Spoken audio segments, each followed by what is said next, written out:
jam, 2 menit King Cobra itu udah selesai. 2 menit itu 2 menit. udah selesai. 2 menit selesai. Halo sahabat PFCI. Kali ini kita akan main ke kediaman salah satu reptiler yang sangat terkenal di daerah Bekasi. Mau tahu siapa ya kira-kira? Yuk ikuti terus PFCI bersama Koba.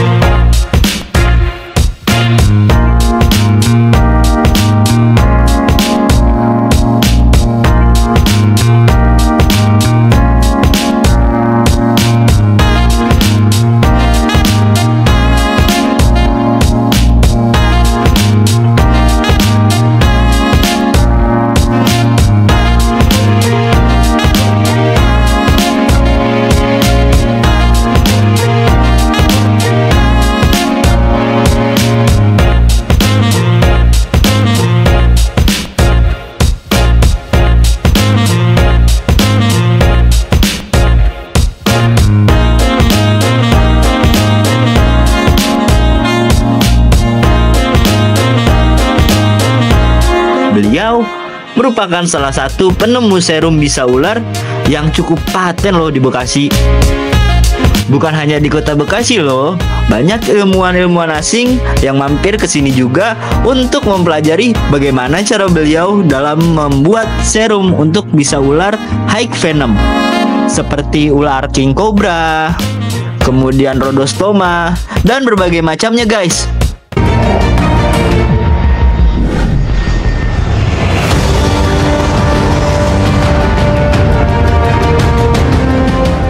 Open your mind and be truth by yourself. Welcome back guys, masih bersama dengan Koba. Kali ini Koba itu sedang bersilaturahmi soan ke Suhu Reptile guys. Suhu Reptile Bekasi, KCM dengan Pak Agus. Ya, sama-sama.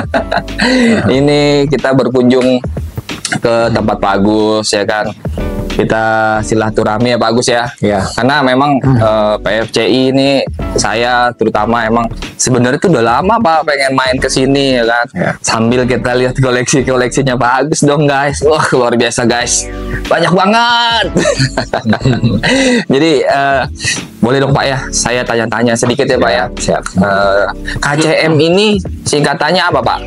KCM itu singkatannya Kedai Cobra Management. Manajemen, Ya. kedai. Berarti itu berbentuk kedai dong Pak ya? Betul, berawal dari oke. situ ya. Nanti cekidot kedainya guys. Nah, jadi kedai itu banyak menyajikan banyak hal dong Pak ya? Oke, ya betul.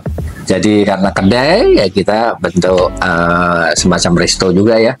Resto. Oh, resto juga Pak. Dan Mantap. pengobatan. Jadi kalau yang lapar-lapar, yang kepengen nyobain daging-daging ular Pak, gitu ya? Oh ya. Atau daging-daging apa lagi Pak? Biawak. Biawak juga ada tuh. Bisa mampir ke KCM dong guys.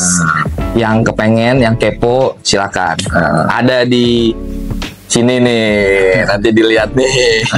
Tugasnya editor ntar yang capek ya. Oke. Meanwhile, in our universe.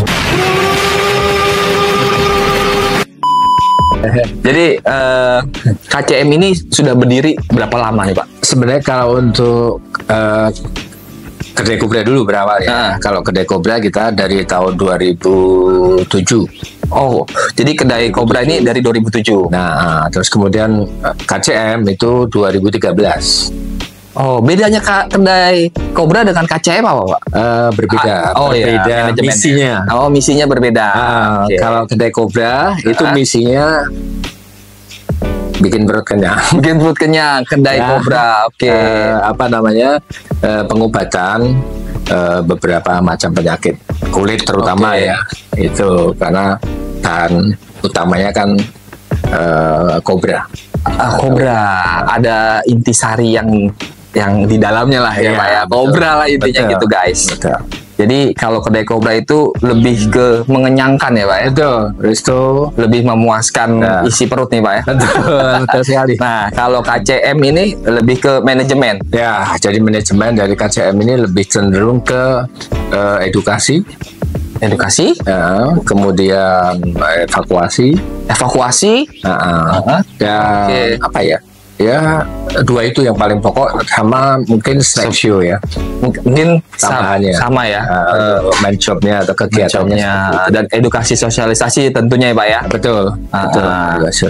Saya juga sudah lama mengikuti kisah Pak Agus sebenarnya, tapi mungkin teman-teman juga pada pengen tahu dong riwayatnya seperti apa Pak Agus, kayak gimana segala macamnya ya kan Pak. Ya. Jadi aku mewakilkan dari netizen dan para ini nih bermata lovers dan hewan-hewan penyayang lainnya nih Pak. Jadi dulu kan pernah dengar nih Pak, kisah lama ya Pak ya. Kisah lama itu seorang Pak Agus ya kan, yang sudah lama berkecimpung di bidang reptil ya Pak ya. Pasti luar biasa pengalamannya guys. Udah ketemu berbagai macam jenis ular ya Pak ya. Betul. Itu pada akhirnya ketemu suatu momen yang tidak beruntung ya Pak ya. Betul. Pasti ada. Yaitu digigit sama king cobra dong guys. Bener nggak Pak? Iya, benar. King cobra. Segede apa Pak? Kecil, gede, sedang? King cobra ukuran 3,5 meter. Besar. 1,5 meter. 3,5 Oh, 3,5 meter. Iya. Wow. Gede guys, udah pasti tuh 3 meter tuh. Nggak mungkin cuma panjang doang, udah pasti dia besar itu. Iya. Coba sampai ngedengerin tuh, ambil kakinya naik kayak di watak gini. Coba turunin dulu kakinya. Waduh, ketegang. Minta maaf lu. Ya. Terus 3,5 meter itu Pak, kan Pak Agus, seorang Pak Agus nggak mungkin dong yang namanya mudah lalai begitu saja ya kan, karena sudah biasa berhadapan dengan berbagai macam ular dong guys ya kan. Itu apa yang bisa membuat sehingga kok Pak Agus kok bisa hilaf, lalai dan kurang concern gitu loh Pak. Baik. Nah, sebenarnya kita setiap kali berinteraksi ya, berinteraksi dengan ular itu selalu kita pasti nomor satu kan waspada. Betul Pak. Tapi di dalam kewaspadaan itu tetap aja ada kita tadi celah kelalaian ya Pak ya. Kelalaian itu selalu ada. Sama juga manusia ya Pak. Manusia, betul. Manusiawi, betul. Jadi ya itulah resiko hobi reptil ya, atau ular ya, seperti itu. Jadi ya harus siap menerima apesnya. Betul Pak, betul. Main ular digigit ular ya Pak ya. Main monyet digigit monyet. Main kucing dicakar kucing. Iya, main anjing digigit anjing. Betul. Ya. Lalu pada saat lalainya itu Pak, Pak Agus itu posisinya gimana Pak? Lagi apa Pak? Lagi sedang demo atau sedang sweeping evakuasi atau lagi apa Pak? Biasanya sih seringkali kita malah ketika kita itu memindahkan ya, misalkan evakuasi, memindahkan kandang memindahkan kandang dari dalam keluar, atau mungkin memasukkan ya ular masuk ke karung dan atau mungkin jadi kurang lebih sebenarnya kalau di dalam evakuasi malah jarang, karena di evakuasi mungkin lebih waspada kan lebih Pak, penuh kita kewaspadaan ketika kita ngadepin itu king cobra, itu ular viper atau sebagainya. Jadi kita lebih waspada dan kita malah jarang sebenarnya. Jadi kehilafan Pak Agus ini pada saat memindahkan dari satu tempat ke tempat yang lain ya. Jadi kepalanya itu terlalu cepat dan iseng gitu Pak ya. Betul. Dan itu yang panjangnya 3,5 meter Pak. 3,5 meter. Dan itu yang kali mungkin yang kemarin terakhir bulan Oktober atau November kalau salah. Itu kejadian itu. Karena saya memindahkan dari dalam itu ada 7 ekor.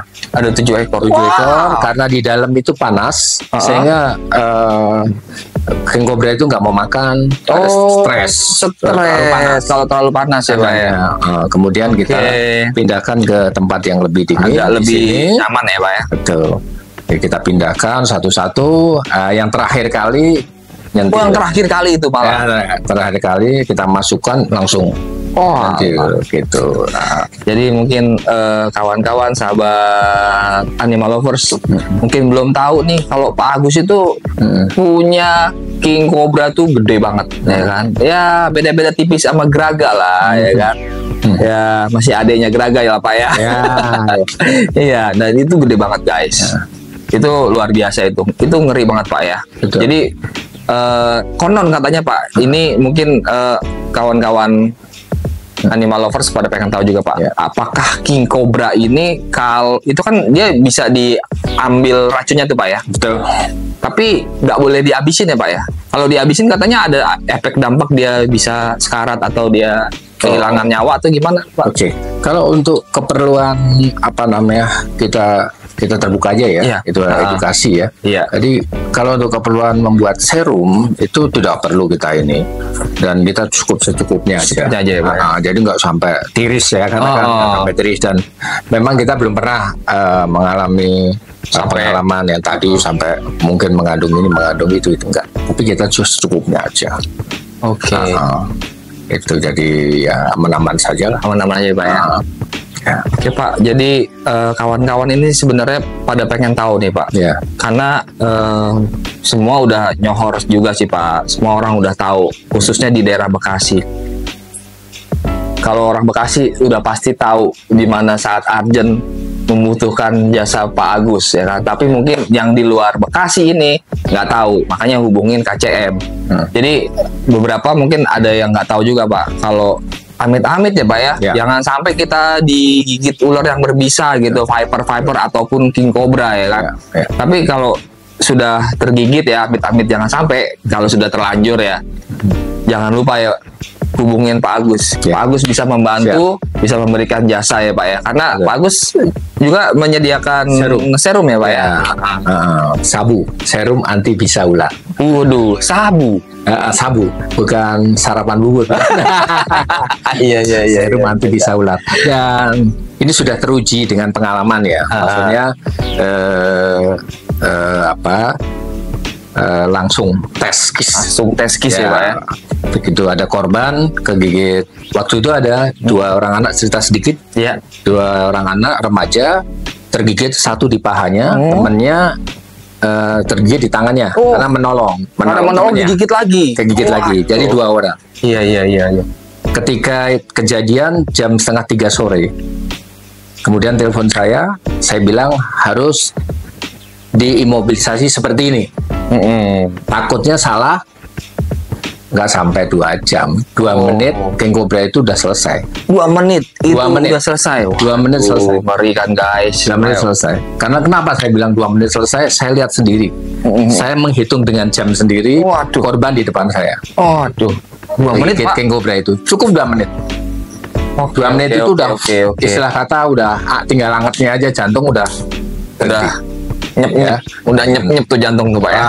Udah. Tapi apakah itu akan rata selalu setiap manusia itu 2 menit atau tergantung dari setiap manusia punya daya tahan yang berbeda-beda Pak? Oke, baik. Di samping daya tahan yang berbeda, tapi injeknya. Dia kalau nginjek, dia gigit nginjek itu kalau dia full power. Kalau full power, nah itulah yang saya katakan 2 menit ya Pak ya.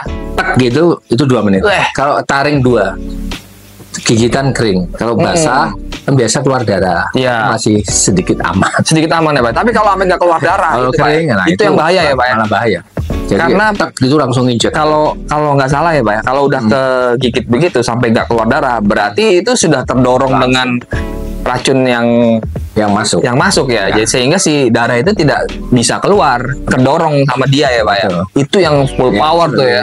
Lebih full power. Wah, langsung 2 menit tuh Pak. Rata-rata 2 menit tuh Pak. Kalau udah full power 2 menit. Tapi kalau cuman keserempet, kalau orang bilang bisa sampai bertahan 15 menit, bertahan sampai mungkin akhirnya selamat lah ya. Itu ya biasanya. Tapi kok saya mendengar Pak, seorang Pak Agus itu bisa bertahan lebih dari 1 jam loh pada waktu itu. Oh ya, justru bukan berarti saya kebal ya. Nah itu Pak. Tapi karena yang paling penting itu apa? Orang kebit ular Hack Venom ya. Iya, Hack Venom. Itu paling utama penanganan awal. Penanganan awal. Itu harus tahu. Harus tahu dulu. Ketika penanganan awal salah, Nah itu Fatal. fatal akibatnya ya Pak. Tapi saat penanganan awal itu sudah benar, itu menambah durasi ya Pak. oh iya pasti. Pasti ya Pak ya. Pasti. Karena kebanyakan yang selamat itu yang tadi saya cerita 2 anak itu selamat juga karena penanganan awalnya. Oke. Karena dia telepon saya langsung saya suruh ikat di tangan, suruh ini, suruh itu kan. Iya. Nah, baru saya suruh kemari. Itu 6:30 malam saya baru nyampe. Oh. Dia udah terkapar di sini 2 orang. Kejadiannya jam 3. 2:30. Oh, setengah 3. Setengah 3 sore. Berarti dia sudah bertahan 3 jam Pak. Bayangin. Nah, itu imobilisasi yang Bayangin. imobilisasi yang tepat. Nah, sehingga Luar biasa. mereka terkapar 2, langsung saya obatin, langsung saya suruh pulang dan alhamdulillah selamat semua dua-duanya Alhamdulillah. tanpa ada cacat. Dan Itu setelah bekas yang tanpa bekas Pak. Luar nggak biasa. kelihatan bekas. Masya Allah, keren guys. Ya. Memang luar biasa. Itu Pak. Setelah Bapak tangani dengan berbagai macam sajian Bapak yang Bapak sudah lakukan, itu durasi berapa lama Pak? Mereka recovery, Recovery. Kalau recovery itu memang tergantung dari kondisi daya tahan tubuh juga ya Pak. tahan tubuh. Tapi biasanya sih 3 hari itu sudah Recovery Pak ya. recovery. Jadi 3 hari guys. Heeh. Tanya hati-hati, jangan bermain sembarangan. Apalagi kita kan kawan-kawan sahabat-sahabat kita nih banyak yang repteler ya Pak ya. Betul. Kita boleh show. Memang itu menjadi suatu seni Pak ya. Seni. Tapi tetap yang namanya waspada perlu ya Pak ya. Betul. Karena walau bagaimanapun itu hewan yang berbahaya. Kita jangan nggak boleh anggap remeh ya Pak. Betul sekali. Makanya kita boleh memberikan suatu kekaguman kepada hewan lucu. Kita boleh show dengan bermain ya Pak. Tapi tetap kewaspadaan itu dijaga ya Pak ya. Pasti. Ya, makanya mungkin Pak Agus mau sedikit memberikan pesan-kesan atau kata-kata mutiara untuk para masyarakat awam nih atau para sahabat-sahabat animal lover semuanya. Ya. Silakan Pak. Ya, oke, baik. Kalau saya slogan atau sedia payung sebelum hujan. Ya, slogan tuh, Jadi Pak, boleh. intinya kalau kita mau bermain free handle atau bermain ular berbisa, ya kita harus tahu. Ketika nanti suatu saat kan kita terjadi accident, kegigit misalkan, nah itu kita sudah siap siaga ya Pak ya. siaga sehingga nggak sampai terjadi fatal. Iya. Banyak teman-teman kita reptiler pada meninggal kegigit king cobra. Ya, saya sangat prihatin sekali. Dan kenyataannya mereka tidak tahu bagaimana cara Menghandle-nya, penanganannya, Dia betul. bisa menghandle, bisa. Betul. Bermain dengan ular bisa. Iya, Ya kan, demo-demo dia mau gaya-gayaan. apa, ya pokoknya mau ngekip ular berbisa pun bisa. Iya. Tapi suatu saat pasti apes itu ada. Betul, dan Pak. itu harus benar-benar kita siap sedia payung sebelum hujan. Itu aja. Untuk info lebih lanjutnya, apabila terjadi apa-apa boleh kontak KCM di Ya, sini betul. guys. Nah, Oke Pak Agus, terima kasih untuk bincang-bincangnya bersama Animal Lovers, kawan-kawan semua. Ini suatu ilmu edukasi yang sangat bernilai dan berharga buat kita semua ya guys. Makanya kita sudah mampir, sudah diberi waktu, tempat, dan dipersilakan dengan baik sekali oleh Pak Agus. Saya mengucapkan terima kasih Pak Agus. sama-sama. Terima kasih dengan bincang-bincangnya. See you next time guys di episode selanjutnya. Wassalamualaikum warahmatullahi wabarakatuh. Bye bye. Aku bengong loh.